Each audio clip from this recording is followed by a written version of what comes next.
It was the kind of snowstorm that makes the world feel abandoned. The kind where sound disappears. No cars, no neighbors outside, no distant traffic. Just wind and white.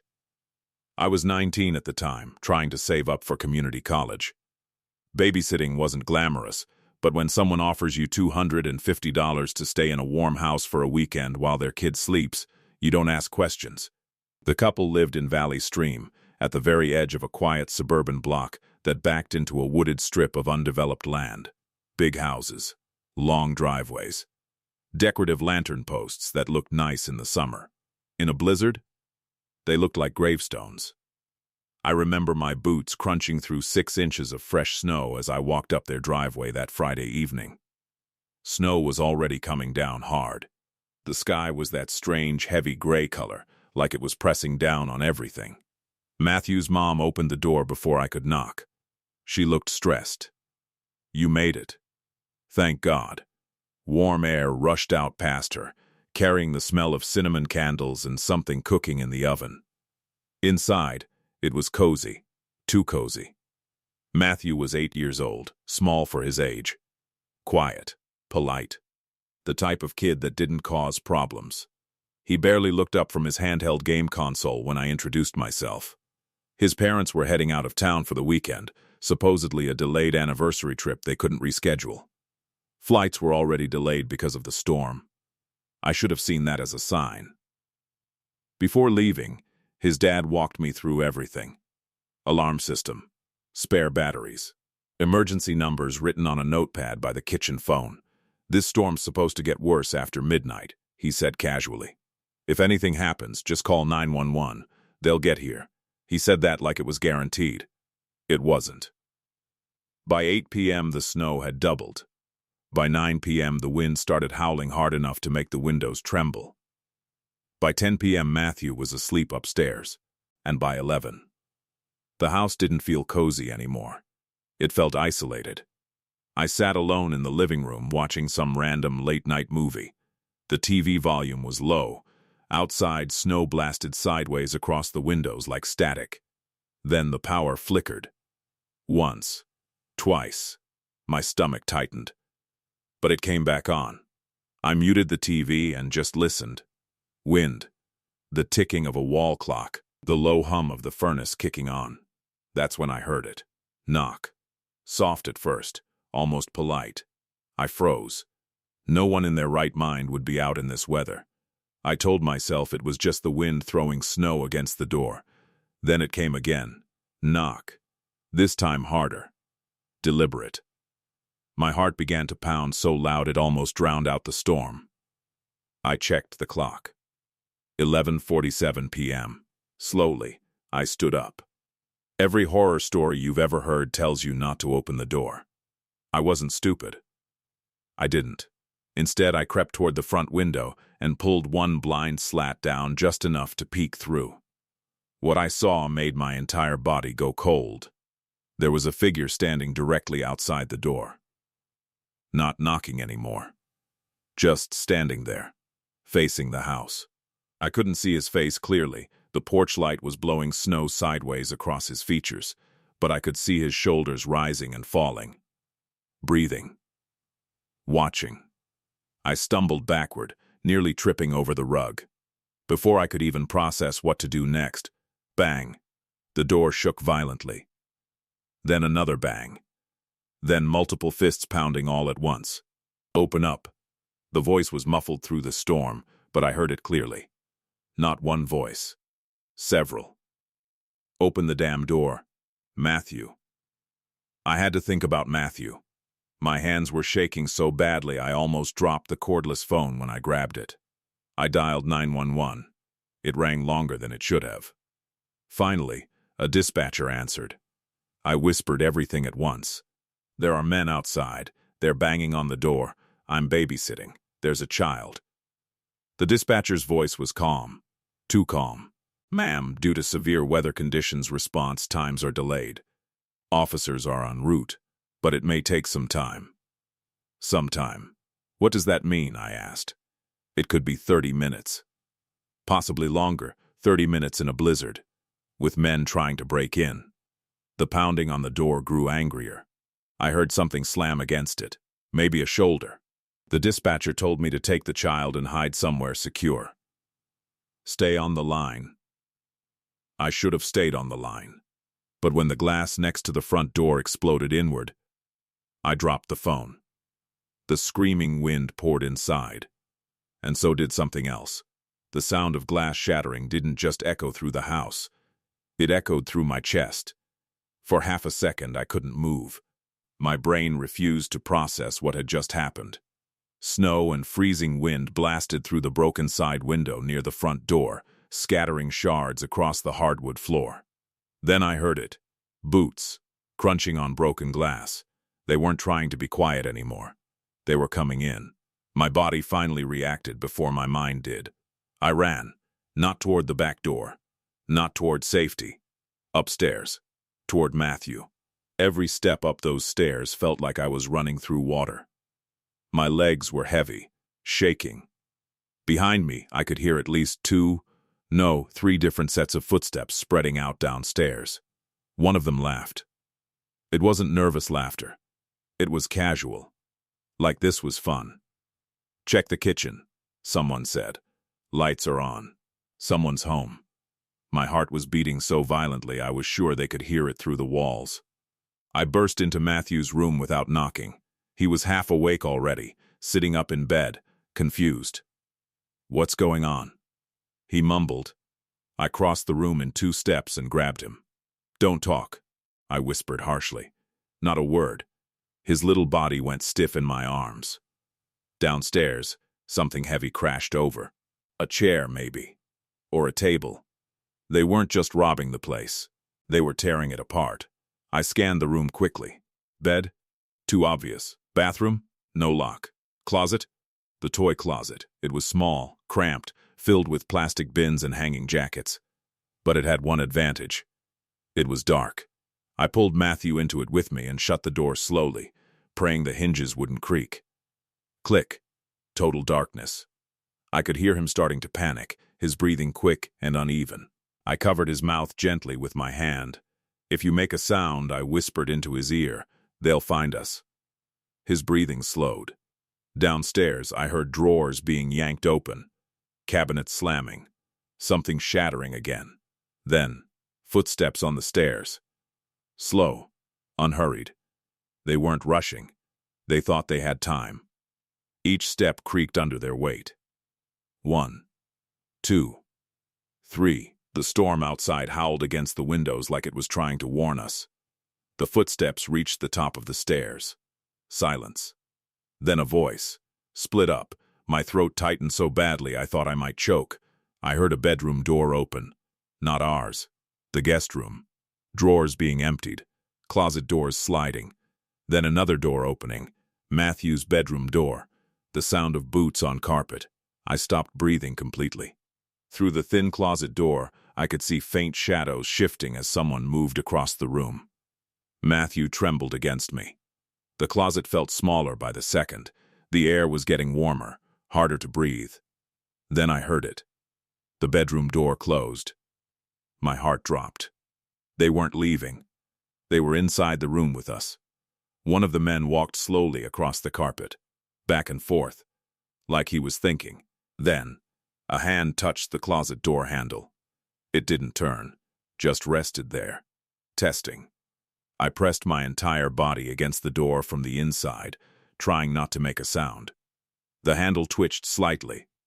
Matthew whimpered into my palm. The man on the other side let out a low chuckle. "I think someone's hiding." My blood turned to ice.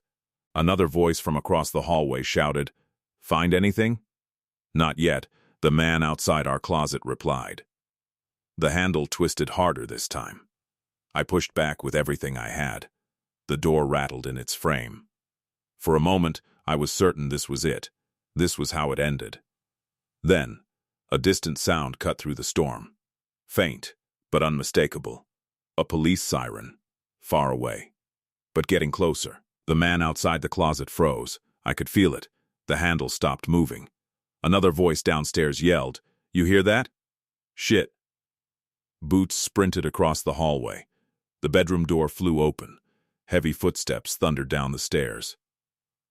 I didn't move. I didn't breathe. We stayed there in silence as the siren grew louder. Blue and red lights began flashing faintly through the cracks of the closet door. Then came shouting. Police commands. Drop it, hands up. The sound of someone slipping on ice outside. More shouting. Then silence. Real silence, not storm silence. After what felt like 10 full minutes, there was a knock on the front door. Firm. Controlled. Police. I didn't trust it at first. I waited. Miss, we're with Nassau County Police. It's safe. My legs felt numb as I slowly opened the closet door. Matthew clung to me. The hallway looked wrecked. Drawers dumped. Picture frames smashed. We walked downstairs carefully.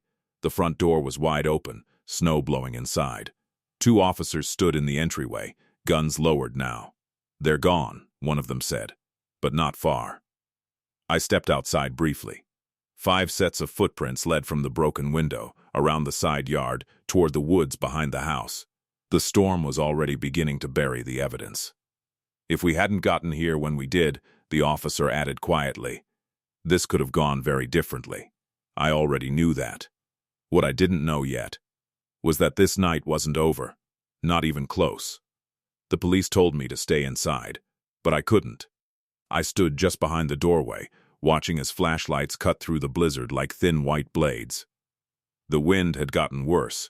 Snow whipped sideways, almost horizontal, swallowing the backyard within seconds. 5 sets of footprints, clear as day, leading straight toward the tree line. One of the officers crouched near them, shining his light down. They didn't expect us that fast, he muttered. Another officer jogged toward the side yard, where a detached wooden shed stood near the woods. The shed door was slightly open, moving back and forth with the wind. My stomach dropped. The officer raised his weapon and approached slowly. Sheriff's Department. Come out now. No response. He nudged the door open with his foot. It creaked loudly. For a second, nothing happened. Then, got one. The shout echoed across the yard. 2 officers rushed forward. They dragged a man out of the shed, face down in the snow. He was wearing a heavy black jacket, ski mask half torn off. His face was red from the cold. He didn't fight. He just stared at the house. At me. There was something in his eyes that made my skin crawl. Not fear, not panic. Frustration, like someone who almost finished a job. They're in the trees. Another officer yelled. Flashlights moved deeper into the woods, more shouting. A brief struggle, the sound of someone slipping on ice. Within minutes, they pulled out 2 more men. That made 3. But there were 5 sets of footprints. I told the officer that. He nodded grimly. We know. The snow was getting heavier, fast enough that the remaining tracks were already fading. One officer stayed with us inside while the others continued searching. Matthew wouldn't let go of my arm. The house looked worse under full lighting. Furniture overturned. Cabinets emptied. The TV knocked off its stand. They hadn't just broken in. They'd searched. Thoroughly. The officer walked through each room carefully. When he stepped into the kitchen, he stopped. What is it? I asked. He didn't answer right away. On the kitchen counter was a folded piece of paper. It hadn't been there before. He picked it up using gloves. Opened it. His jaw tightened slightly. What does it say? I whispered. He hesitated, then handed it to me. It was written in thick black marker. 3 words. We know you're alone. My chest tightened so hard I thought I might pass out. They weren't just trying houses randomly, I said quietly. The officer didn't deny it.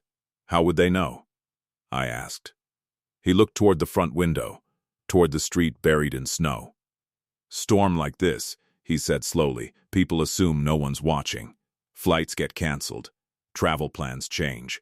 Houses sit empty. My mind started racing. Matthew's parents, their trip, the timing. The men had shown up less than 2 hours after they left. That wasn't coincidence. Another officer came inside, brushing snow off his shoulders. "Got 4, he said. 5th one's still out there." The temperature outside was dropping fast, below freezing. Wind chill even worse. "If he stays out there long enough," the officer added, "the storm might take care of him." I should have felt relief. Instead, I felt dread, because something about this didn't feel random. It felt planned. Very planned. One of the officers asked me to walk them through exactly what happened from the beginning. I explained the knock, the banging, the shattered window, the closet. When I mentioned one of them saying, "I think someone's hiding," the officer writing notes paused. "They expected resistance," he said quietly. "What does that mean?" "It means they weren't just stealing." The words hung in the air. I didn't want to ask the next question, but I did. What were they planning? He didn't answer directly. Instead, he asked, "You said they split up upstairs?" I nodded. "They were searching room to room," I said. "Like they were looking for something specific." The officer exchanged a look with his partner. That's when I noticed something else. One of the intruders they caught had a backpack. It was sitting by the front door now, half unzipped. I stared at it. It wasn't filled with electronics or jewelry. Inside were duct tape rolls, zip ties, a flashlight, and a hunting knife. My vision tunneled. They hadn't come just to rob the place. They had come prepared. For people. Matthew squeezed my hand tighter. "Are they coming back?" he whispered. I knelt down in front of him. "No," I lied softly. "They're not." But outside, in the woods beyond the shed, there was still one man unaccounted for, and the storm was erasing every trace he'd ever been there. The police stayed for another 40 minutes. They swept the backyard again, checked the tree line, called in another unit. But the storm was swallowing everything. The 5th set of footprints had already faded into smooth white nothing. Odds are he ran deeper into the woods, one officer told me. In this weather, he won't last long. That was supposed to be comforting. It wasn't. Before leaving, they boarded up the shattered window temporarily and secured the front door. One patrol car remained parked at the end of the street in case the men doubled back. Then, just like that, they were gone. And it was quiet again. Too quiet. The house looked destroyed. Snow had blown halfway across the living room floor before the officers sealed it. Broken glass still crunched under my shoes. Matthew refused to go back to his room, so I made a bed for him on the couch downstairs, near me. Every small noise made him flinch. Truthfully, every small noise made me flinch too. Midnight passed. Then 1 a.m. The storm intensified. Wind howled so violently it sounded like something alive scraping its nails along the siding of the house. I double-checked every lock, every window, every door. I even dragged the heavy dining chair back against the front door just in case. The patrol car's headlights at the end of the street were barely visible through the snow curtain. For a while, things felt stable. Then at exactly 1:37 a.m., the power went out, everything went black. The furnace hum stopped. The lights died. The TV screen vanished into darkness. Even the faint glow from the street disappeared. The patrol car. It was gone. For a moment, I couldn't even breathe. The only light left was the pale reflection of snow outside. Matthew started crying softly. "It's okay," I whispered, though my own voice shook. I grabbed my phone. No signal. Of course. The storm had finally knocked out the cell towers. The house felt different in the dark. Bigger, colder, vulnerable. And that's when I heard it. A faint sound. From upstairs. A slow, dragging noise, like something being pulled across the floor. I froze. The police had cleared the house. They had searched every room. 3 times I told myself it was just the house settling, wood expanding and contracting in the cold. But then, thud, a clear, heavy step, directly above us. Matthew clung to me. "You said they left," he whispered. "They did," I said quickly, but my heart didn't believe it. Another step, slower this time, deliberate, moving across the upstairs hallway. I grabbed the heavy flashlight from the kitchen drawer and stood up slowly. Every instinct told me not to go upstairs. But another instinct, stronger, told me I had to make sure. If someone was in this house, I needed to know. I told Matthew to stay exactly where he was. Not to move, not to speak. I climbed the stairs carefully. Each step creaked louder than usual in the silence. The hallway upstairs was pitch black. I turned on the flashlight. The beam cut through dust particles in the air. Everything looked normal. Doors closed. Nothing out of place. Until I saw it. At the far end of the hallway. The door to the guest bedroom. It was slightly open. Just a crack. I knew for a fact the officers had shut it completely. My breathing became shallow. I stepped closer. The dragging sound came again. From inside that room. Very faint, like fabric shifting, or boots sliding on carpet. I reached the door slowly. The beam of my flashlight trembled as it hit the wood. I pushed it open. The room was empty. Bed flipped from earlier. Drawers pulled out. Curtains swaying slightly from the draft. Nothing else. I let out a slow breath. I was losing it. The stress, the fear. My brain was inventing sounds. Then, behind me, a floorboard creaked. Not in front of me, behind me, in the hallway. I spun around. The flashlight beam sliced across the corridor, and for half a second, I saw him. At the top of the staircase, a dark figure, standing completely still, watching me. No mask this time, just a pale face. Snow melted into his hair. His eyes locked onto mine. The fifth man. He hadn't run into the woods. He had never left the house. And now, the power was out. For a split second, neither of us moved. He stood at the top of the staircase, completely still. Snow melting from his jacket onto the hardwood floor. His face looked wrong. Not angry. Not panicked. Calm. Too calm. Like he had been waiting. My flashlight beam trembled over his features.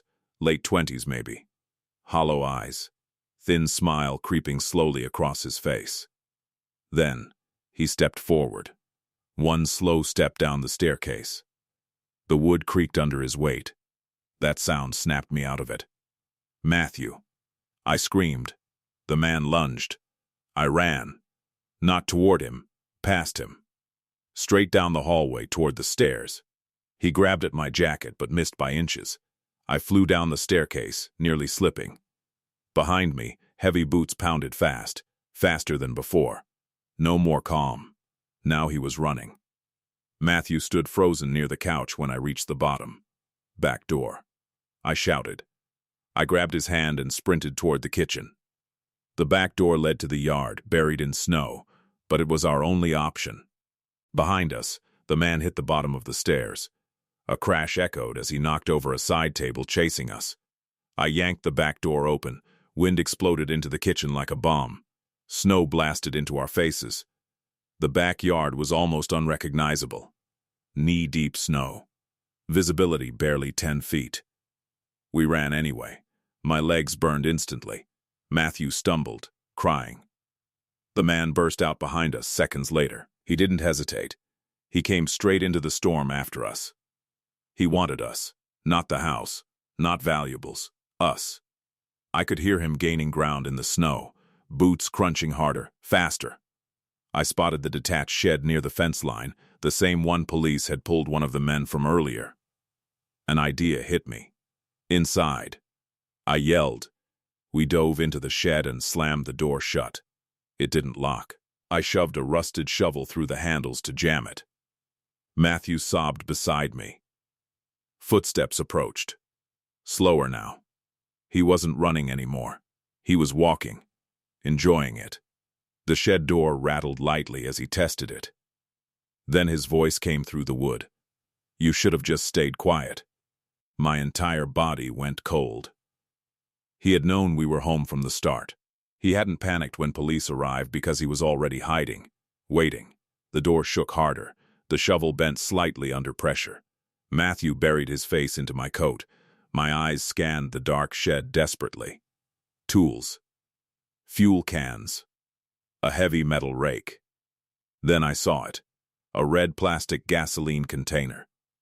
The man outside slammed his shoulder into the door. The shovel bent further. One more hit and it would snap. I grabbed the gas can with shaking hands, unscrewed the lid. The smell hit instantly. Strong. Sharp. The door splintered slightly on the next impact. I poured gasoline across the wooden floor near the entrance. Not a lot. Just enough. The man outside paused. Maybe he heard it. Maybe he smelled it. "What are you doing?" he asked. I didn't answer. Instead, I grabbed the lighter hanging near the tool bench. Every horror movie tells you not to play with fire. But this wasn't a movie. The door exploded inward as the shovel finally snapped. He stepped inside, and I flicked the lighter. For half a second, nothing happened. Then, whoomph. Flames shot upward instantly across the gasoline trail near the doorway. The man screamed and stumbled backward, slipping in snow just outside the entrance as fire licked up his pant leg. He rolled violently in the snow, trying to smother it. I didn't wait. I grabbed Matthew and ran, past him, through the yard, toward the faint red and blue glow returning at the end of the street. Police had come back. Maybe they noticed the power outage. Maybe they never fully left. Officers jumped out of the cruiser when they saw flames rising near the shed. They tackled the man before he could get up. This time, he fought. But he was exhausted, cold, burned, outnumbered. As they cuffed him face down in the snow, he turned his head toward me one last time. That same calm expression returned, almost amused. Later, we learned everything. They had been watching houses during storms for months, tracking travel plans through social media, monitoring who posted about vacations. They knew Matthew's parents were leaving. They assumed the house would be empty. When they saw lights on, they didn't leave. They adapted. And the fifth man? He had slipped back inside during the chaos when police first searched the house. He hid in the attic crawlspace, waiting for officers to clear out, waiting for quiet, waiting for darkness. If the power hadn't gone out, if I hadn't gone upstairs, if I hadn't seen him, we would have gone to sleep. And I don't think he would have left without us. The 4 others were charged with attempted home invasion and conspiracy. The 5th man faced additional charges: attempted kidnapping, attempted murder. The shed fire was ruled self-defense. Matthew's parents came home the next day, horrified. They thanked me more times than I can remember. But no amount of money would ever make me babysit again. To this day, during heavy snowstorms, when the world goes silent, and the wind howls against the windows, I still see him standing at the top of those stairs, waiting.